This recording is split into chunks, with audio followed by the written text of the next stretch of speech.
गाजीपुर की धरती से हमारे बीच फजीहत गहमरी जी है, मैं चाहता हूँ आप आए। बड़ा अच्छा कार्यक्रम चल रहा है। मैं कोई ज्ञान की बात नहीं करूंगा। नहीं, आपको देख के प्रतीत भी नहीं होता है कि आप ज्ञान की बात। ज्ञान से मेरा वैसा ही संबंध है जैसा मल्लिका शेरावत के कपड़ों से। आप सबको प्रणाम कर रहा हूँ। प्रणाम करने की आदत बचपन से ही रही है। पहले जब भी घर से बाहर निकलता था, जो भी सामने पड़ जाता था प्रणाम कर दिया करता था। एक बार गाय के धोखे में साउंड को माता करके प्रणाम कर दिया। क्या हुआ कुछ पता नहीं चला। एक हफ्ता बाद जब होश आया तो हॉस्पिटल में पड़ा था। तब से प्रणाम करना बंद कर दिया। और गुरुजी ये प्रणाम करने के भी खामियाजे भुगत जाने पड़ते हैं। प्रणाम करने के भी नुकसान हो जाते हैं। कल मैंने एक बुजुर्गवार को प्रणाम किया। छूटते ही उन्होंने आशीर्वाद दिया कि फजीहत की खुश रहो, आबाद रहो, यहाँ रहो चाहे इलाहाबाद रहो, तुम्हें न ज्वर हो, न जूड़ी हो, न खांसी हो, तुम्हारा घर स्वर्ग जैसा हो, तुम स्वर्गवासी। अभी हम लोगों का राष्ट्रीय पर्व वैलेंटाइन डे बीता। नहीं, वैलेंटाइन डे राष्ट्रीय पर्व घोषित नहीं है तो घोषित हो जाना चाहिए। यही बात तो बुजुर्गों को खराब लगती है, और बुजुर्गों को खराब इसलिए लगती है कि लोगों के जमाने में वैलेंटाइन डे था ही नहीं। अब हम लोग के जमाने में वैलेंटाइन डे आया है तो इन लोगों को बुरा लगता है। लेकिन सही बताऊं दमदार भाई, आपकी कसम खा कर रहा हूं कि मैं भी पार्क में चला गया था। यार विधास हो, मैंने एक लड़की को फूल दिया। जैसे ही फूल दिया उसे खींच के एक थप्पड़ मारा। मैंने कहा मैडम ये क्या मजाक कर रही है, वैलेंटाइन डे के दिन इतने प्यार से मैं आपको फूल दे रहा हूँ, आप मुझे थप्पड़ मार रही हैं। लड़की ने कहा परेशान मत हो, ये अपने अपने चुनाव चिन्ह की बात।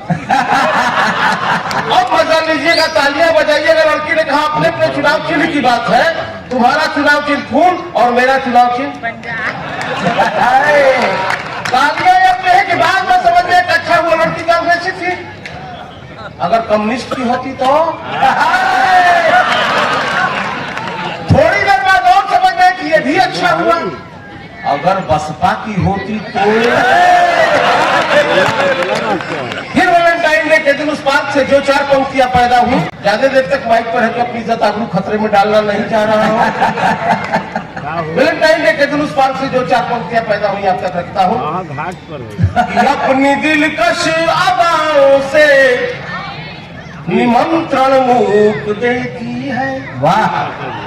अपनी दिलकश अदाओं से निमंत्रण मूक देती है। गिरा के हुस्न की बिजली मेरा दिल ठोक देती है। गिरा के हुस्न की बिजली मेरा दिल ठोक देती है। करूं मैं किस तरह से प्यार का इजहार तुम बोलो, करूं मैं किस तरह से प्यार का इजहार तुम बोलो। मैं उसको फूल देता हूँ, वो मुंह पे थूक देता। मतलब की बात जल्दी समझ जाती। एक भजन के बहुत बड़े गायक शादी कर लिए थे। अच्छा, बात वहीं से शुरू करता हूँ कि मन मीरा सूर तुलसी में बसाने लगा हूँ।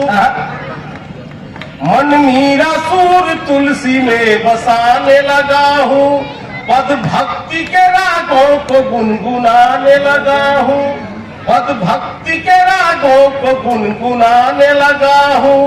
जब से सुना जबोटा को जसलीन मिल गई, जब से सुना जबोटा को जसलीन मिल गई, सब काम धाम छोड़ भजन गाने लगा। कुछ पंक्तियां और पढ़ना। इस देश में 2 मूल्यों में गिरावट हुई है। एक नैतिक और दूसरा राजनैतिक, और 2 के भाव बेतहाशा बढ़े हैं। एक जमीनों के, दूसरा कमीनों के। पिछले काल में आपने देखा होगा कि ढेर सारे बाबा लोग पकड़े गए। तो मैंने मंथन किया तो मुझे समझ में आया, और मैंने मोदी जी को इसका उपाय लिख के भेजा कि अगर मोदी जी हमारी बात मान ले तो ये जो सिलसिला बलात्कार का और बाबाओं का हो रहा है, ये परमानेंट विराम लग जाएगा। हाँ, मैंने क्या पत्र लिखा मैं आपको बता, स्वागत है कि जो देशद्रोही हो उन्हें सूली चढ़ाइए, वाह, जो देशद्रोही हो उन्हें सूली चढ़ाइए, पत्थर चलाने वालों पे गोली चलाइए। ऐसे एक बार जोरदार कि जो देशद्रोही हो उन्हें सूली चढ़ाइए, पत्थर चलाने वालों पे गोली चलाइए। यदि लिप्त दुराचार में कोई मिले बाबा, यदि लिप्त दुराचार में कोई मिले बाबा, ले जाके अस्पताल में बधिया कराइए। दमदार भाई का कोई कसूर नहीं है, इनकी आदत है कि जब भी कोई हास्य का कवि माइक पे आता है तो छेड़ना शुरू कर देते हैं, और जिसकी जो आदत पड़ जाती है वो कतई नहीं जाए। अच्छा, आप देखे होंगे, कहीं भी देखिए कि आप जिसकी जो आदत पड़ जाएगी वो नहीं जाएगी। मुझे वो घटना याद आती है कि मेरे गांव में एक सब्जी वाले के यहाँ बच्चा पैदा हो गया। सुबह सुबह मेरे घर आया, उसने कहा भाई साहब मेरे यहाँ बच्चा पैदा हुआ है। मैंने कहा बच्चा कैसा है? उसने कहा बिल्कुल ताजा है। आदत की बात, क्या बात है, आदत की बात है। जिसकी जो आदत पड़ जाएगी वो नहीं। एक घटना और याद आती है कि एक बस के कंडक्टर की शादी हुई। अब जिसकी जो आदत है वो जाएगी नहीं। बस के कंडक्टर की जब शादी हुई, प्रथम रात्रि में जब वो कमरे में जाने लगा, कमरे में गया, पत्नी पलंग पर एक किनारे सिकुड़ी सहमी सी बैठी हुई थी। कंडक्टर कमरे में गया, उसने कहा बहन जी थोड़ा सा उधर की एक सवारी और है। आदत की बात। एक घटना और याद आ रही है। मैं यहाँ की बात नहीं कर रहा हूँ, अपने गाजीपुर की बात कर रहा हूँ। मेरे यहाँ एक दरोगा जी की शादी हुई। अगर होंगे तो माफ करेंगे, यहाँ की बात मैं नहीं कर रहा हूँ। मैं बहुत निरीह प्राणी हूँ। मेरे यहाँ जब दरोगा जी की शादी हुई तो जिसकी जो आदत है वो जाएगी नहीं। प्रथम रात्रि में जब वो कमरे में गए, उन्होंने पत्नी से कहा तुम अपने विषय में सच सच बताओ, वरना 3rd डिग्री अपनाऊंगा तुम टूट जाओ। क्या बात है गंगार भाई, सच सच बता के शादी ही टूट गई। एक और मजे की घटना नहीं, कसम खा के बताइएगा यहाँ की पुलिस अच्छी है कि नहीं? बिल्कुल अच्छी है। बस अच्छी है तो एक बार हथे चढ़ के देखिए। यहाँ जो भी दिया, मेरे यहाँ 20 रुपया है, यहाँ का रेट है। जो अनार शनार बक्के 20 रुपये दे दीजिए, माफ हो जाता है। मैं नहीं जानता, मैं बहुत डर रहा हूँ। यहाँ पर उसी 20 रुपए का तेल खरीद के डंडे में लगाया जाता है। एक घटना और आदत याद, एक आदत में और घटना मजे की याद आ रही है। स्वागत। ये भी यहाँ की बात नहीं, ये भी मेरे गाजीपुर की बात है। हमारे यहाँ 6 के 6 सपा वाले जीते। यहाँ आटो भाजपा ही हो गए। मेरे यहाँ तो एक विधायक जी की शादी हुई। अब विधायक जी की शादी हुई तो जिसकी जो आदत है वो जाएगी नहीं। प्रथम रात्रि में विधायक जी जब कमरे की तरफ जाने लगे, पीछे पीछे समर्थक भी जाने लगे।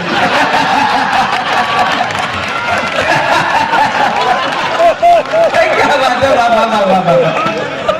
दरवाजे के पास विधायक जी जैसे मुड़ के पीछे देखे, समर्थक उनका दिमाग खराब हो गया। उन्होंने कहा तुम लोग जाओ, अब तुम लोगों का काम समाप्त हो गया। समर्थकों ने कहा नहीं विधायक जी आप अंदर जाइए, हम आपका बाहर से समर्थन करेंगे।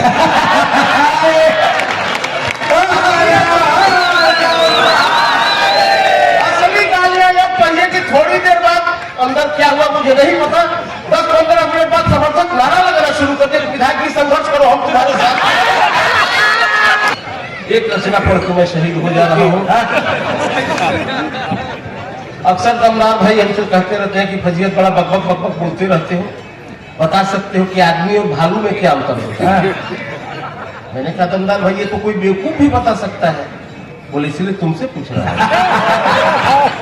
इन्होंने कहा आदमी और भालू में क्या अंतर होता है? मैंने कहा साधारण सी बात है, भालू हजामत नहीं बनवाता, सेव नहीं करता है। इन्होंने कहा तब एक बात और बताओ कि आदमी और बंदर में क्या अंतर होता है? मैंने कहा बंदर अंडरवियर नहीं पहनता है। इन्होंने कहा तब एक बात और बताओ कि आदमी और कुत्ते में क्या अंतर होता है? मैंने कहा कुत्ता वफादार होता है। क्या बात है, क्या बात है, वाह वाह वाह वाह वाह। उन्होंने कहा कि आदमी और कुत्ते में, इनके ऊपर कुछ ऊपर ही फेर हो गया है।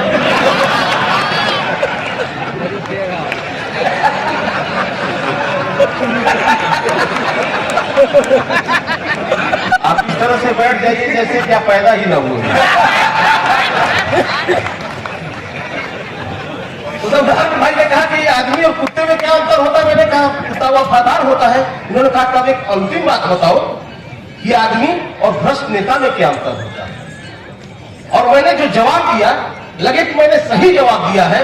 मेरा जवाब आप सबका जवाब है, तो भरपूर तालियों से छोटे कवि को आशीर्वाद दीजिएगा। उन्होंने कहा कि आदमी और भ्रष्ट नेता में क्या अंतर होता है? मैंने कहा आदमी थोड़ी सी कोशिश करे तो भ्रष्ट नेता बन सकता है। क्या बात है, बहुत अच्छा व्यंग्य भाई, वाह। भ्रष्ट नेता लाख कोशिश करे, आदमी नहीं बनता। जवाब तब इस चुनाव के बाद मैंने एक व्यंग की कविता लिखी, स्वागत, वो आपके सदन में रख रहा हूँ। स्वागत। और भरपूर तालियों से आपका से अब तक मैं हास्य सुना रहा था।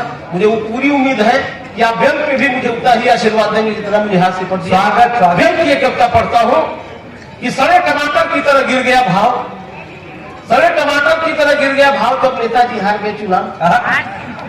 सड़े टमाटर की तरह गिर गया भाव जब नेताजी हार गए चुनाव। एक तो महोदय अंगूठा छाप ऊपर से राजनीति में फ्लॉप, एक तो महोदय अंगूठा छाप ऊपर से राजनीति में फ्लॉप।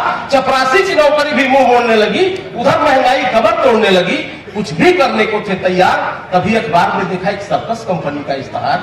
मैनेजर से जा किया गुहार, भैया दे दो हमें काम, भले कुछ भी देना दाम। आपके हर कार्य को निष्ठा पूर्वक देखूंगा, आप कहे तो घोड़े गधों की लीद भी फेंकूंगा। आप कहें तो घोड़े गधों की लीद भी फेंकूंगा। वैसे अभी अब तक की जिंदगी, वैसे अभी अब तक की जिंदगी गधों के बीच ही बिताया हूँ। प्रमाण के तौर पर 6 महीना विधायक रह गया। वैसे अभी अब तक की जिंदगी गधों के बीच ही बिताया हूँ। प्रमाण के तौर पर 6 महीना विधायक रह के आया हूँ। मैनेजर बोला ये काम तो करने वाले हैं, पर एक काम है आपके लायक, आप शर्तियां कर लेंगे क्योंकि रह चुके हैं विधायक। दरअसल हमारे सर्कस का शेर बन गया है, आपको शेर बनना होगा। हमने उसकी खाल रख ली है, पहनना होगा और कटघरे में सिर्फ टहलना होगा। साथ में रखिए ये टेप रिकॉर्डर, जिसका बटन दबाने से शेर दहाड़ लगाएगा, तब पब्लिक को मजा आएगा। इतना सुनते ही नेता बेहया के फूल की तरफ खिल गया, इतना सुनते ही नेता बेहया के फूल की तरफ खिल गया, क्योंकि चरित्र के रूप ही का मिल गया। इतना सुनते ही नेता बेहया के फूल की तरह खिल गया, क्योंकि चरित्र के अनुरूप ही काम मिल गया। वो बोला हमने तक यही तो किया है, यह तो सिर्फ एक है, हमने अनेक खालों में जिया है। यह तो सिर्फ एक है, हमने अनेक खालों में जिया है। तमाम नाटक और नौटंकी रचाता था। यहाँ टेप द्वारा शेर की दहाड़ बजानी है, वहाँ मंचों पे दिया सेक्रेटरी का भाषण बजाता था, और मैं तो सिर्फ उस पे मुंह चलाता था। अगले शो में नेताजी खान पहने थे बेहद खुश, बड़ी अदा के साथ कटघरे में गए घुस। शेर देख बच्चे हर्षाने लगे, उधर नेताजी उछल उछल कर दहाड़ लगाने लगे। तभी कटघरे में दूसरा शेर आया, तभी कटघरे में दूसरा शेर आया। इनकी तरफ मुंह करके दुगुने स्वर में गुर्राया। डर के मारे नेताजी दो पांव पर खड़े हो बचाओ बचाओ चिल्लाने लगे। डर के मारे नेताजी दो पांव पर खड़े हो बचाओ बचाओ चिल्लाने लगे। इधर दर्शक दो पैरों पर खड़ा शेर देख और जोर से ताली बजाने लगे। इधर दर्शक दो पैरों पर खड़ा शेर देख और जोर से ताली बजाने लगे। तभी दूसरा शेर धीरे से डांट के बोला, मैं चुप ना लाए, मैं भी हूं तेरा हरा विधायक। तभी दूसरा शेर धीरे से डांट के बोला, मैं चुप ना लाए, मैं भी हूं तेरा हरा विधायक। अरे झूठा, आज तू ही झूठ से डर गया। अरे झूठा, आज तू ही झूठ से डर गया। अपने पर पड़ी तो चिल्ला रहे बचाओ बचाओ में मर गया। अपनी इंसल्ट होते देख पहले शेर को ताव आ गया। अपनी इंसल्ट होते देख पहले शेर को ताव आ गया। दोनों आपस में भिड़ गए, सर्कस में चुनाव आ गया। सर्कस में चुनाव आ गया।